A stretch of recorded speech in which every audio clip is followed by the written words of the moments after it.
നമസ്കാരം. S V ജേണലിലേക്ക് ഒരിക്കൽ കൂടി സ്വാഗതം.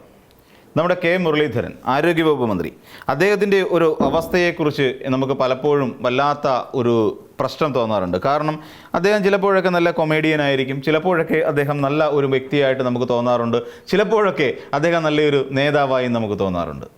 നല്ല നേതാവായി അദ്ദേഹത്തെക്കുറിച്ച് തോന്നിയിട്ടുള്ളത് വളരെ ചുരുക്കം ചില സന്ദർഭങ്ങളിൽ മാത്രമാണ്. പലപ്പോഴും ഭീരുവായ ഒരു നേതാവായിട്ടൊക്കെ നമുക്ക് പലപ്പോഴും തോന്നാറുണ്ട്. എന്നാൽ അദ്ദേഹം കുറച്ച് സേഫായിട്ടുള്ള കാര്യങ്ങളിൽ അദ്ദേഹം എപ്പോഴും പിടിച്ചു നിൽക്കുകയും അതോടൊപ്പം തൻ്റെ പാർട്ടിക്കാർ തനിക്ക് കാലുവാരുമെന്നുള്ള ഉത്തമ ബോധ്യവും വെച്ചു പുലർത്തുന്ന അദ്ദേഹം പലയിടങ്ങളിൽ നിന്നും ഒഴിഞ്ഞു മാറി നിൽക്കുന്ന ഒരു സ്വഭാവ സവിശേഷത പലപ്പോഴും കാണിച്ചിട്ടുണ്ട്. എന്നാൽ ഈ കെ മുരളീധരനെ സംബന്ധിച്ചിടത്തോളം ഈ മന്ത്രിപദം, അതായത് ദേവസ്വം ബോർഡും അതോടൊപ്പം ആരോഗ്യം എന്നീ രണ്ട് വകുപ്പുകളും അദ്ദേഹം എടുത്ത് തലയിൽ വെച്ചിരിക്കുന്നത് അദ്ദേഹത്തിൻ്റെ മുൻജന്മ പാപം എന്തോ കൊണ്ടായിരിക്കാനാണ് സാധ്യത. അതുമാത്രമല്ല, വന്ന് വീഴുന്നതെല്ലാം വെള്ളികളാണ് എന്നുള്ളതാണ്. കഴിഞ്ഞ ദിവസം ഒരു നേതാവിനെ, അല്ലെങ്കിൽ ഒരു CPM-ൻ്റെ ഒരു നേതാവിനെ എന്തും പറയാൻ വേണ്ടി എന്തും വിളിച്ചു പറയരുത് എന്നുള്ളതാണ് അതിൻ്റെ ഒരു രീതി. കാരണം എന്താണെന്ന് വെച്ച് കഴിഞ്ഞാൽ, കഴിഞ്ഞ ദിവസം നമുക്കറിയാം നമ്മുടെ സക്സസ്ഫുള്ളായ CJP-യുടെ സമരം. ഈ സമരവുമായി ബന്ധപ്പെട്ടുകൊണ്ട് ജന്തർ മന്ദറിൽ കുട്ടികൾ സമരം ചെയ്തുകൊണ്ടിരിക്കുന്ന ഒരു സമയം. ഇതിലുമായി ബന്ധപ്പെട്ടുകൊണ്ട് നമ്മുടെ നാട്ടിൽ ഇവിടുത്തെ ഇടതുപക്ഷത്തിൻ്റെ പ്രവർത്തകർ അതായത് യുവജന സംഘടനയും വിദ്യാർത്ഥി സംഘടനയും ഒക്കെ ഒരു സമര പരിപാടി സംഘടിപ്പിക്കുന്നു. അതിലേക്ക് പിണറായി വിജയൻ സംസാരിക്കാൻ ചെല്ലുന്നു. ആ സംസാരിച്ച പിണറായി വിജയൻ ഒരക്ഷരം പോലും നീറ്റ് പരീക്ഷയ്ക്ക് എതിരായിട്ടോ അതേസമയം അതോടൊപ്പം നമ്മുടെ പ്രധാനമന്ത്രി നരേന്ദ്രമോദിക്കെതിരായിട്ടോ BJP സർക്കാരിനെതിരായിട്ടോ ധർമ്മേന്ദ്ര പ്രധാനെതിരായിട്ടോ ഒരു വാക്ക് പോലും ഉരിയാടിയില്ല എന്നുള്ളതാണ് കെ മുരളീധരൻ കണ്ടെത്തിയ ഏറ്റവും വലിയ കുറ്റം. അതേസമയം അവിടെ അദ്ദേഹം VD സതീശിനെ കുറ്റം പറഞ്ഞിട്ടുണ്ട്, നമ്മുടെ കേരളത്തിലെ പോലീസിങ്ങിനെ രമേശ് ചെന്നിത്തലയെ കുറ്റം പറഞ്ഞിട്ടുണ്ട്. അങ്ങനെ തുടങ്ങി നിരവധി കാര്യങ്ങൾ അക്കമിട്ട് പറഞ്ഞിട്ടാണ് പിണറായി വിജയൻ പോയതെന്ന് അദ്ദേഹം പറഞ്ഞു വെക്കുന്നതിൻ്റെ പ്രധാനപ്പെട്ട ഒരു കാരണം CPM നേതാവായ പിണറായി വിജയൻ എന്ന് പറയുന്ന പ്രതിപക്ഷ നേതാവും അതോടൊപ്പം അവിടെ കേന്ദ്രം ഭരിച്ചുകൊണ്ടിരിക്കുന്ന നേതാക്കന്മാരും തമ്മിൽ അവിശുദ്ധ കൂട്ടുകെട്ട് ഇവിടെ നമ്മുടെ നാട്ടിലുണ്ട്. ആ നാട്ടിൽ അത്തരത്തിലുള്ള കൂട്ടുകെട്ട് ഉള്ളതുകൊണ്ട് തന്നെയാണ് പിണറായി വിജയന് അവരെക്കുറിച്ച് മോശം പറയാൻ ഒരു ബുദ്ധിമുട്ട്. നമ്മൾ നോക്കിക്കഴിഞ്ഞാൽ മനസ്സിലാവും. അമിത്ഷാ പണ്ടൊരിക്കൽ പറഞ്ഞിരുന്നു, സർക്കാരിനെ പിടിച്ചു വലിച്ച് താഴെയിടും എന്ന് പറഞ്ഞിരുന്നു. സർക്കാരിനെ, അതായത് പിണറായി വിജയൻ ഭരിക്കുന്ന കേരള സർക്കാരിനെ പിടിച്ച് താഴെയിടും. അതിനുള്ള അങ്ങനെ ഒരു പരാമർശം പണ്ട് നമ്മുടെ അമിത്ഷാ നടത്തിയിട്ടുണ്ടായിരുന്നു. അപ്പോൾ അതിന് മറുപടിയായിട്ട് പിണറായി വിജയൻ കൃത്യമായ ഉത്തരം കൊടുത്തിട്ടുണ്ടായിരുന്നു.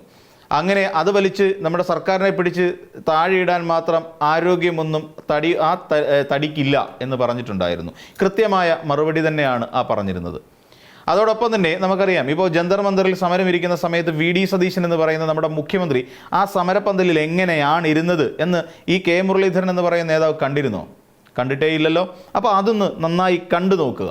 അവിടെ VD സതീശനെ വിളിച്ചു വരുത്തിയത് നമുക്കെല്ലാവർക്കും അറിയാവുന്ന പോലെ പാവപ്പെട്ട ആ ഖാർഗെയ്ക്ക് ബർത്ത്ഡേ വിഷ് ചെയ്യുക എന്ന് പറഞ്ഞിട്ടാണ്. എന്നാൽ ചെന്ന് കയറിയത് സമരമുഖത്തേക്കുമായിരുന്നു. അവിടെ VD സതീശൻ ഇരിക്കുന്ന കാണുമ്പോൾ നമുക്കറിയാം സതീശൻ ഒട്ടും ഇഷ്ടപ്പെടാതെ മനസ്സില്ലാ മനസ്സോടെയാണ് ആ സമരപ്പന്തലിൽ ഇരിക്കുന്നത്. അതേസമയം നമുക്ക് എല്ലാവർക്കും അറിയാം, കേരളത്തിൻ്റെ മുഖ്യമന്ത്രി ആയിരുന്ന പിണറായി വിജയൻ എന്ന് പറയുന്ന നേതാവ് പറയുന്ന ഡൽഹിയിൽ കേന്ദ്ര സർക്കാരിനെതിരായി എത്രത്തോളം സമരം നയിച്ചിട്ടുണ്ട്, ആ സമരത്തിൻ്റെ മുൻപന്തിയിൽ ഉണ്ടായിരുന്നു എന്നുള്ളതാണ് ഈ പറയുന്ന സംഘപരിവാറുമായി സന്ധിയില്ല സമരം CPM നടത്താറുണ്ട് എന്നുള്ളതിൻ്റെ ഏറ്റവും വലിയ ഉദാഹരണം. അങ്ങനെ ആയിരുന്നെങ്കിൽ ഒരു കേരളത്തിൻ്റെ മുഖ്യമന്ത്രി, കോൺഗ്രസിൻ്റെ മുഖ്യമന്ത്രി തീർച്ചയായും അവിടെ ശക്തമായ നിലയുറപ്പിച്ചുകൊണ്ട് ഒരു മുദ്രാവാക്യമെങ്കിലും വിളിക്കില്ലായിരുന്നോ VD സതീശൻ? അപ്പോൾ എൻ്റെ പൊന്ന് മുരളീധരൻ ജി, നിങ്ങൾ അങ്ങോട്ടേക്കല്ലേ ചോദിക്കേണ്ടത്? എന്തുകൊണ്ടാണ് നിങ്ങൾ ഒരു അക്ഷരം പോലും ഉരിയാടാതെ എൻ്റെ മുഖ്യമന്ത്രി നിങ്ങൾ അവിടെ മിണ്ടാതുരിയാടാതിരുന്നത് എന്ന് VD സതീശനോട് ഒരു വട്ടമെങ്കിലും ചോദിക്കാനുള്ള ധൈര്യം കെ മുരളീധരൻ എന്ന് പറയുന്ന ഈ മന്ത്രിക്കുണ്ടോ? ഇല്ല, ഒരിക്കലും ചോദിക്കില്ല. കാരണം എല്ലാവരുടെയും നിലപാടൊന്നു തന്നെയാണ്. ഇന്ന് ഈ UDF സർക്കാരിനെ താങ്ങി നിർത്തുന്നതിൻ്റെ ഒരു ചാലക ശക്തി, അല്ലെങ്കിൽ അതിനെ പിന്തുണച്ചുകൊണ്ട് പിന്നാമ്പുറത്ത് നിൽക്കുന്ന ഒരു വലിയ ശക്തി ആരായിരിക്കുമെന്ന് കൃത്യമായി കെ മുരളീധരന് നല്ല പിടിപാടുണ്ടെന്നേ.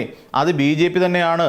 BJPയും കേരളത്തിൽ കോൺഗ്രസ് പാർട്ടിയും തമ്മിൽ അവിശുദ്ധമായ കൂട്ടുകെട്ടുണ്ടെന്നും അതിൻ്റെ ആദ്യത്തെ ഈര താനാണെന്നും അറിയുന്ന ഏക ഒരു വ്യക്തി ആയിരിക്കും കെ മുരളീധരൻ. അല്ല എന്ന് നെഞ്ചിൽ കൈവച്ച് പറയാനുള്ള ആർജവം കെ മുരളീധരൻ എന്ന് പറയുന്ന ഇപ്പോഴത്തെ ആരോഗ്യവകുപ്പ് മന്ത്രിക്ക് ഇല്ലെന്നേ. കാരണം കണ്ടതാണങ്ങ് തൃശ്ശൂരിൽ നേരിട്ട് അനുഭവിച്ചറിഞ്ഞതാണ്. ഒടുവിൽ പറഞ്ഞിറങ്ങേണ്ടി വന്നു, ഇനിയും മേലാൽ തെരഞ്ഞെടുപ്പ് രാഷ്ട്രീയത്തിലേക്ക് ഞാൻ ഇല്ല എന്ന് കണ്ണീര് കലർന്ന ശബ്ദത്തിൽ പറഞ്ഞിറങ്ങേണ്ടി വന്ന ഗതികെട്ട ഒരു നേതാവായിരുന്നില്ലേ കെ മുരളീധരൻ? തിരുവനന്തപുരം കോർപ്പറേഷൻ തെരഞ്ഞെടുപ്പുമായി ബന്ധപ്പെട്ടുകൊണ്ട് കോൺഗ്രസും ബി ജെ പിയും നടത്തിയ, അല്ലെങ്കിൽ യു ഡി എഫും ബി ജെ പിയും നടത്തിയ അവിശുദ്ധ കൂട്ടുകെട്ടിനെ കുറിച്ച് കൃത്യമായി അറിയാവുന്ന ഒരാളല്ലേ നമ്മുടെ കെ മുരളീധരൻ ജി? അപ്പോൾ ഇങ്ങനെയൊക്കെ പറയാമോ? പിണറായി വിജയൻ ബാക്കി പറഞ്ഞത് കേൾക്കണമായിരുന്നു. നീറ്റ് പരീക്ഷ കുറിച്ച് പറഞ്ഞിട്ടുണ്ടായിരുന്നു, അതിനെ പ്രകീർത്തിക്കുകയായിരുന്നില്ല. നീറ്റ് പരീക്ഷയിൽ ഇവിടെ നടത്തിയ ക്രമക്കേടിനെ കുറിച്ച് പറയുകയായിരുന്നു. പ്രധാനമന്ത്രി നരേന്ദ്രമോദിക്കെതിരായി ശക്തമായ വാക്കുകൾ ഉണ്ടായിരുന്നു പിണറായി വിജയൻ്റെതായി. അതോടൊപ്പം പിന്നെ അപ്പുറത്തോട്ട് ചിന്തിച്ച് നോക്കിക്കഴിഞ്ഞാൽ ധർമ്മേന്ദ്ര പ്രധാൻ എന്ന് പറയുന്ന ആ വിദ്യാഭ്യാസ വകുപ്പ് മന്ത്രിക്കെതിരായി ശക്തമായ വിമർശനമുണ്ടായിരുന്നു പിണറായി വിജയന്റെ വാക്കുകളിൽ. അല്ലാതെ ഏതെങ്കിലും ഒരു മാളത്തിൽ കയറി ഒളിച്ചിരിക്കുകയായിരുന്നില്ല ചെയ്തത്. പകരം കൊച്ചിയിലോ എവിടെയെങ്കിലും നടത്തിക്കൊണ്ടിരിക്കുന്ന നീറ്റ് പരീക്ഷാ ക്രമക്കേടിലൂടെ കോടിക്കണക്കിന് രൂപയുടെ വെട്ടീരും തട്ടീരും നടത്തിക്കൊണ്ടിരുന്ന ഏകദേശം 1.3 ലക്ഷം കോടി രൂപയുടെ വെട്ടിപ്പാണ് നമ്മുടെ രാജ്യത്ത് ഈ നീറ്റ് പരീക്ഷ ക്രമക്കേടുമായി ബന്ധപ്പെട്ട് നടന്നത്. തന്നെയുമല്ല, 23ഓളം വരുന്ന വിദ്യാർത്ഥികളാണ് ഇതുമായി ബന്ധപ്പെട്ട് മരണപ്പെട്ടത്, ആത്മഹത്യ ചെയ്തത്. ഇതൊക്കെ എന്തുകൊണ്ടാണ്? കോൺഗ്രസിൻ്റെ അല്ല എന്നുണ്ടെങ്കിൽ CJP വേണ്ടി വന്നോ ഇതൊക്കെ ഒന്ന് എടുത്തറിയാൻ? എന്തായിരുന്നു ലക്ഷ്യം വെച്ചുകൊണ്ടിരുന്നത്? അവിടെയും ഒരു വർഗീയതയുടെ സൈഡ് ചാരിക്കൊണ്ട് പോകാനായിരുന്നില്ലേ കോൺഗ്രസും പ്രതിപക്ഷം ശ്രമിച്ചത്? ആയിരുന്നു. എന്തായിരുന്നു ലക്ഷ്യം? ആ ലക്ഷ്യം മറ്റൊന്നുമായിരുന്നില്ല. അയോധ്യ രാമക്ഷേത്രത്തിൽ നടന്ന പകൽക്കൊള്ള മാത്രമായിരുന്നു അതുവരെ, അതായത് CJP സമരത്തിൻ്റെ ഈ അവസാന നാളുകൾക്ക് തൊട്ടു മുമ്പ് വരെ കോൺഗ്രസ് ലക്ഷ്യം വെച്ചിരുന്നത്. കാരണം അതിന് ഒരു വർഗീയ ധ്രുവീകരണത്തിൻ്റെ ഒരു പ്രതിച്ഛായയുണ്ട്. അവിടെ ഒരു വർഗീയ ധ്രുവീകരണം നടത്തുന്നതിനുള്ള കോപ്പുണ്ട്. കാരണം എന്താണെന്ന് ചോദിച്ചാൽ, അവിടെ ഒരു ഹിന്ദു വിശ്വാസത്തെ വ്രണപ്പെടുത്തുന്ന തരത്തിൽ നമ്മുടെ രാമക്ഷേത്രത്തിൽ കൊള്ള നടന്നിരിക്കുന്നു. അതിൽ BJPക്കാരാണ് കൊള്ള നടത്തിയിരിക്കുന്നത്. അപ്പോൾ അവിടെ ഹിന്ദു പ്രീണനം എന്ന് പറയുന്ന മറ്റൊരു നയം കൂടി അവിടെ അവതരിപ്പിക്കാൻ കോൺഗ്രസ് പാർട്ടിക്ക് കഴിയും.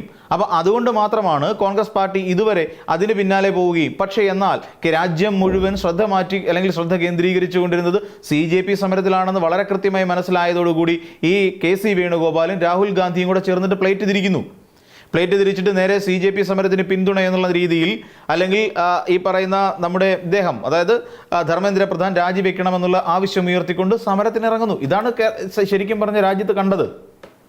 അപ്പോൾ ഇത് മനസ്സിലാക്കാൻ കെ മുരളീധരൻ എന്ന് പറയുന്ന ഒരു മന്ത്രിക്ക് കഴിയുന്നില്ല. അതുകൊണ്ടാണ് പറഞ്ഞത്, കെ മുരളീധരൻ എന്ന് പറയുന്ന മന്ത്രിയെ സംബന്ധിച്ചിടത്തോളം അങ്ങ് കാണുന്ന പൊളിറ്റിക്സോ അല്ലെങ്കിൽ അങ്ങ് ചിന്തിക്കുന്ന രാഷ്ട്രീയമോ അല്ല ഇവിടെ നടക്കുന്നത്. അങ്ങേക്ക് വളരെ കൃത്യമായി അറിയാം, അങ്ങ് പലപ്പോഴും ഒരു രക്തസാക്ഷിയാവേണ്ട ഗതികേട് കെ മുരളീധരൻ എന്ന് പറയുന്ന നേതാവിന് ഉണ്ടായിട്ടുണ്ട്. കേരളത്തിലെ നാറിയ പൊളിറ്റിക്സിൻ്റെ അങ്ങ് വടക്കാഞ്ചേരിയിൽ അങ്ങ് പരാജയപ്പെട്ടപ്പോൾ, കയ്യിലുണ്ടായിരുന്ന KPCC അധ്യക്ഷ സ്ഥാനം നഷ്ടപ്പെട്ടപ്പോൾ, പലയിടങ്ങളിലും തഴയപ്പെട്ടപ്പോൾ, ഏറ്റവും ഒടുവിൽ വടകരയിൽ നിന്ന് MP ആയിരിക്കേണ്ടി വന്ന് ഇവിടെ കൊണ്ടുവന്ന്, അതായത് കേരളത്തിൻ്റെ തെക്കേ അറ്റത്ത് നേമത്ത് കൊണ്ടുവന്ന് അങ്ങേ പരാജയപ്പെടുത്താനുള്ള നീക്കം നടത്തിയപ്പോഴും ഈ കെ മുരളീധരൻ എന്ന് പറയുന്ന ഒരാൾക്ക് കൃത്യമായി കോൺഗ്രസ് എന്താണെന്നും കോൺഗ്രസിൻ്റെ രാഷ്ട്രീയം എന്താണ് തന്നെ പഠിപ്പിക്കുന്നതെന്നും കൃത്യമായി മനസ്സിലാക്കാൻ കഴിഞ്ഞില്ലേ? കഴിഞ്ഞു, തീർച്ചയായിട്ടും കഴിഞ്ഞു. അതിൻ്റെയൊക്കെ പിൻപറ്റിക്കൊണ്ട് തന്നെ ഇങ്ങനെ ചാരി നിന്നുകൊണ്ട് ഈ കണ്ണടച്ച് പിടിച്ചാൽ കെ മുരളീധരൻ ജി ഇരുട്ടാവില്ല എന്നുള്ള കാര്യം തിരിച്ചറിയുക തന്നെ വേണം. അപ്പോൾ ഈ പ്രസംഗം പൂർണ്ണമായി കേൾക്കണമായിരുന്നു. പൂർണ്ണമായി കേൾക്കാത്തതിൻ്റെ ഒരു പ്രശ്നം അങ്ങേക്കുണ്ട്. പലതും പൂർണ്ണമായി കേൾക്കുകയോ പലതും പൂർണ്ണമായി മനസ്സിലാക്കുകയോ ചെയ്യാതെ ഓരോ വകുപ്പും ഏറ്റെടുത്തതിൻ്റെ ഒരു ദോഷഫലം ഇന്ന് അനുഭവിച്ചുകൊണ്ടിരിക്കുന്നത് സത്യത്തിൽ ഈ നാട്ടിലെ പൊതുജനങ്ങളാണ് എന്ന് പ്രിയപ്പെട്ട മന്ത്രി പറയാതിരിക്കാൻ കഴിയില്ല. അപ്പോൾ മറ്റൊരു വീഡിയോയുമായി നമുക്ക് വീണ്ടും കാണാം.